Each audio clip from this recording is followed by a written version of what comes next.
Are you a stagnant Christian? Are you finding that you are not moving forward in your faith and in your spiritual development?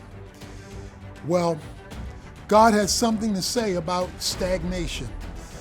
He commands us to press on to maturity. We saw that maturity is when you're consistently living life from a spiritual rather than a human, secular, fleshly perspective. The responsibility then is to pursue biblical truth and apply it to life's situation. When we fail to do that, when we fall away, when we regress, then people can't even draw us back. It's impossible to renew such a one. God has to then get involved directly. And that's where his discipline comes in, his correction comes in, because we're walking away from the faith.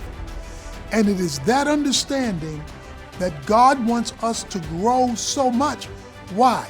He says, so that we become useful. God wants to use us.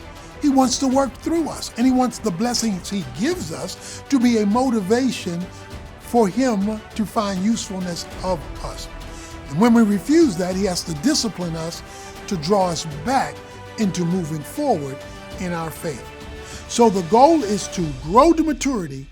We must press, God must permit, so that we're not like Israel, wandering in the wilderness for 40 years because we didn't proceed to the promised land that God has promised us and all the fulfillment that he wants us to have in life.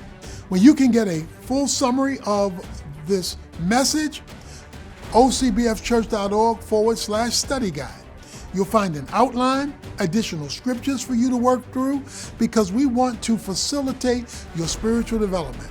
So that's ocbfchurch.org/study guide.